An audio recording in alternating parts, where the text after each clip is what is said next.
Det här inslaget presenteras i samarbete med Facebox, en svensk laddbox med automatisk lastbalansering och minimalistisk design. Macrent, din fullserviceleverantör med Sveriges största Apple-lager. Samt Kempower, tillförlitliga och lättanvända snabbladdare för elbil, lastbil och båt.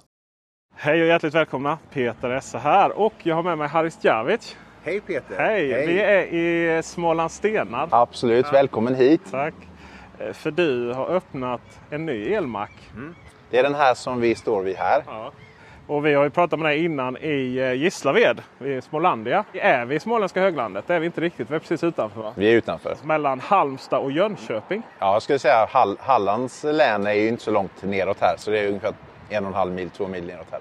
Och här har du då öppnat din andra elmack. Ja, andra stationen blev här i Smålandstenar.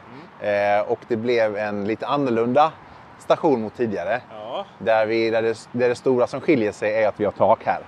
Ja. Och en del nya tekniska lösningar som vi ska titta på.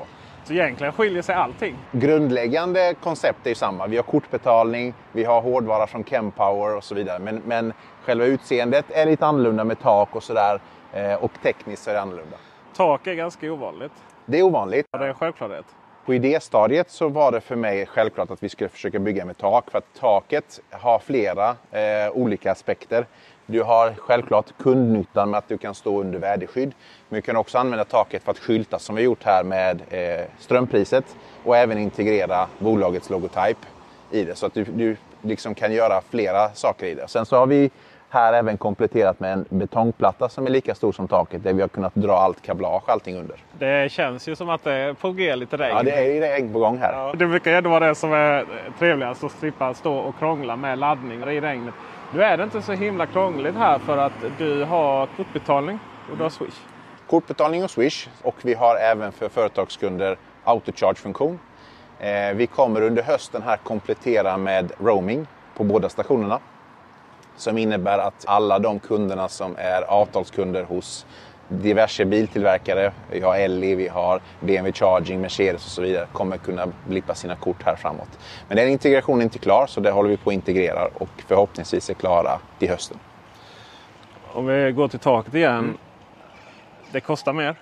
Det kostar mycket mer, ja. För att normalt sett så bygger man ju kanske då, man sätter upp laddstolpar och så har man bara en vanlig asfaltparkering och så är det that's it. Men det drar med sig en hel del både tillstånd och kostnader att göra så här. Men jag tror ändå att i långa loppet så är det värt det, för framförallt för kundnyttan. Och det var inte helt självklart att du skulle få bygga tak? Nej, så det har ju varit utmaningar kring det, eftersom det är flera instanser som man måste söka tillstånd för att göra en sån här grej. Men till slut så gick allting vägen, och vi har ett lokalt bolag här i Smålandstenar som har konstruerat själva takkonstruktionen som heter J3M. Som har gjort ett fantastiskt jobb med detta. Och sen så har Akus i Malmö gjort integrationen på skyltar då till det här taket. Vad var det som var problemet för myndigheter? Var det närheten till vägen? Dels så är ju närheten till vägen, så att man var noga med att det inte skulle liksom skymma trafik och sådär. Så det gick bra. Och sen så är det ju ett sedvanligt bygglov som ska till för att få det här. Och det gick också bra. Men det är ju alltid utmaningar och saker på vägen som man får liksom hantera. Vi är i Gislaveds kommun, va? Vi är i Gislaveds kommun. De har haft kontakt med innan i och med att du har en annan station i Gislaved. Ja. Men vad säger kommunen om att få en sån här laddplats mitt i Smålandstenar?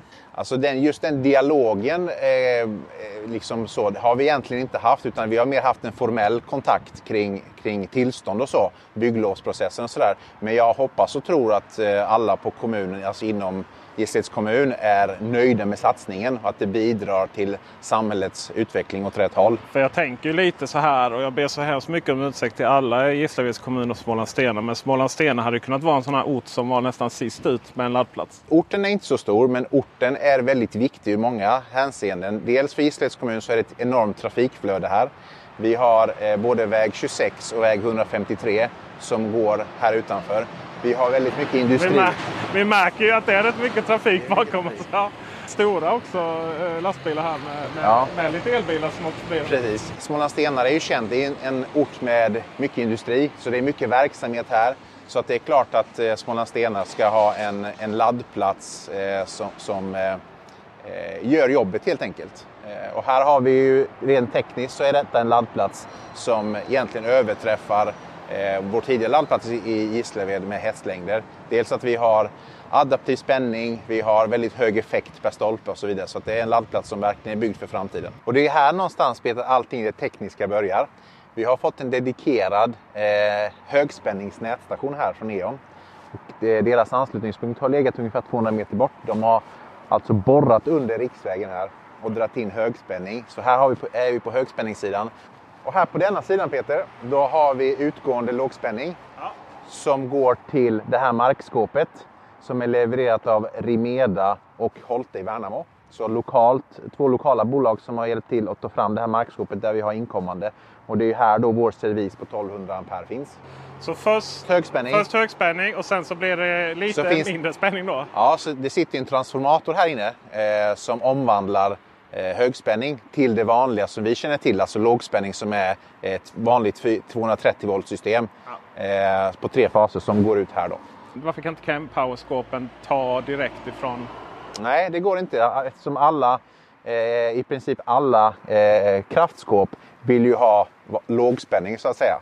Det finns ingen kraftskåp som jag känner till där du kan mata högspänning direkt. Nej, det förstår jag, men varför kan du ta direkt ifrån denna? Det skulle du kunna göra. Men då, eftersom jag är en lågspänningsabonnent så där börjar ju min servis så att säga. Det här är ju nätägarens egendom. Men annars så skulle du kunna göra så. Du skulle kunna ta från lågspänningssidan här i nätstationen och koppla direkt in och skippa det här. Men det kan jag inte göra eftersom jag är en lågspänningskund.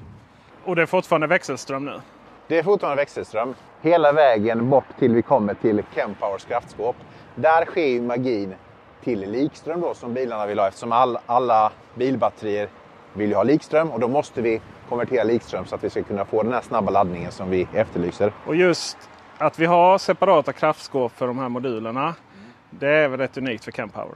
Ja, här har vi ju 3 stycken kabinett. De ser alla 3 likadana ut. Och vi har totalt 24 olika kanaler från B till A. Där man då kan individuellt fördela kraften till alla de här satelliterna som står här. Det som är nytt med det här kraftskåpet jämfört med tidigare. Det är dels att vi stödjer något som heter adaptiv spänning nu.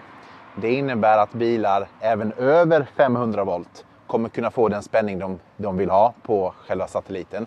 Och det funkar ju så att det här systemet seriekopplar 2 stycken moduler via den här relämodulen som är där så att man får kanal B och kanal A i serie.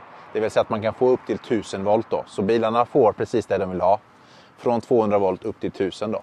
Så det skiljer ju den Xpeng som jag laddar med nu. Nu kommer inte upp i den här max 320. Nej, lite kallt idag tror jag. Ja, jag lyckas ju inte förvärma här för den fanns inte i navigatorn. Nej. Det får vi försöka fixa. Ja. 200 kilowatt i alla fall kom vi upp i.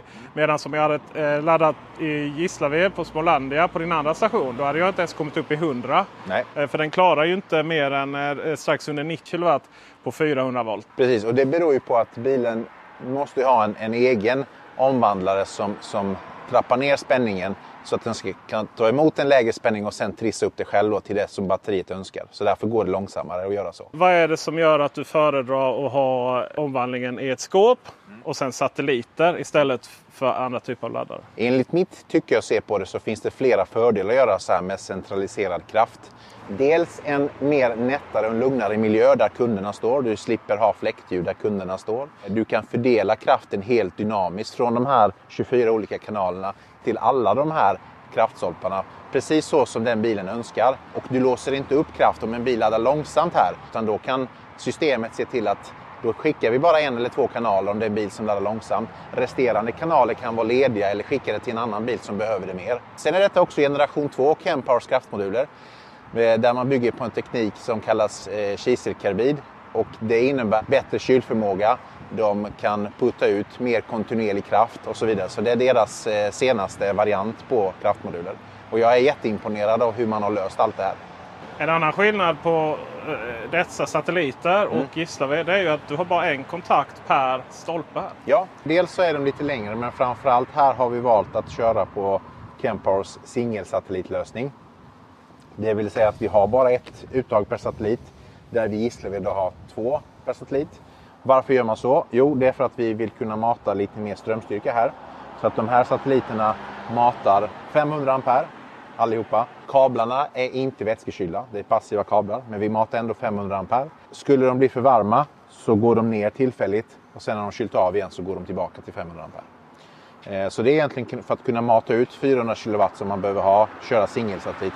I dagsläget så är dubbelsatelliten inte, den klarar inte av att köra 400 kW per uttag så att säga. Nej. Och för att få 400 kW så behöver vi 800 volts bilar. Den kan ju vara variabel egentligen från 501 volt. Det är där någonstans definitionen är för en 800 volts bil. Så från 501 volt upp till egentligen över 900, upp till 1000 är ju en 800 volts bil så att säga. Men standarden när vi säger att det är 400 kW så menar man ju då på att 800 volt gånger 500 ampere, ja, men det blir 400 kW. Och kör vi då med 400 volts bilar då är det max 200. Ja, precis. Det är samma sak där då. 200 kW för en 400 volts bil. Och det är likadant där. Har vi en bil som är 450 volt, vilket är rätt så vanligt, så kommer vi över 200 kW på en 400 volts bil då. Så det är inte en hård gräns där? Nej, gränsen är helt variabel då beroende på spänningen på bilen kan man egentligen säga. Men vad händer om det kommer in ett gäng... Kommer in 6 sådana. GDR eller Audi Q6, Taycan, Porsche, ett gäng andra 800 volts bilar. Hur mycket kan du maxa på alla samtidigt? Så kommer det in bilar som överstiger likriktningskapaciteten till skåpet så har vi någonstans 100 kW per bil. Om det kommer in om alla bilar är högpresterande så kan vi putta ut ungefär 100 kW per bil då, till alla 6 samtidigt. Just det. Och det är ju någonstans en mellanväg kan man egentligen säga. Om man tittar på Ionity som har 350 kW dedikerade så har de ungefär 200 kW när alla är upptagna. Det är den liksom... Så då är de inte dedikerade? Nej, de är dedikerade på så vis att de kan leverera 350 kW per stolpe. Men om hela stationen är belagd och vi har bilar som begär 350 kW, då kommer vi inte kunna få ut 350 kW på Ionity heller, utan då är det 200 kW. Och det är ju faktiskt, jag såg en video för ett tag sedan där Ionitys chef beskriver att de har lagt en limit på 200 kW på alla stationer. Det hade ju blivit dyrt annars. För jag antar att det du betalar för det är ju ingående nätanslutning. Ja. Och det är ju nästa grej. Så här, det är klart att det hade varit häftigt att dedikera 400 kW per stolpe så att alla kan få 400 kW. Det hade ju varit fullt möjligt. Men det är ju en väldigt onödig kostnad att ta. Och finns egentligen i praktiken är helt liksom meningslöst egentligen. Så här gäller det att man kan fördela den inkommande nätförslutningen, att du kan sälja den effekten till kund i högsta möjliga mån. Det är ju en viktig grej som jag som operatör måste tänka på. Så 100 kW per stolpe, men är det inte belagt mer än kanske ett antal bilar så kanske när bilar är klara, ja, men då kommer du kunna få uppemot 400 kW. Så med detta är du klar med elektrifiering av Nissastigen som ju vägen heter i folkmun? Ja, just det. Nissastigen är nog till stor del klar, i alla fall för min del. Men det kan vara så att det här är den sista stationen vi bygger. Och som jag har sagt kanske lite grann innan också, visionen här är inte att det här ska bli ett en rikstäckande operatör. Utan jag är ju mer att det ska vara kanske en ganska liten operatör även framåt. Men att vi kanske etablerar på någon plats till framåt. Hur snabbt det går eller så, vi har inte jättebråttom. Utan här är tanken att vi får stationerna så som vi vill ha dem istället. Och sen så kommer vi säkert nöja oss där. Och tack för det, Haris Djavic. Tack själv, Peter. Stationen är öppen nu så det går att komma och ladda när som helst. Tack för att ni tittade. Ge en tumme upp. Prenumerera om ni inte redan gör det. Det kommer fler filmer härifrån framöver. Bland annat ska vi prata autocharge. Ha det bra. Hej! Det här inslaget presenterades av Facebox, en svensk laddbox med automatisk lastbalansering och minimalistisk design. Macrent, din fullserviceleverantör med Sveriges största Apple-lager. Samt Kempower, tillförlitliga och lättanvända snabbladdare för elbil, lastbil och båt.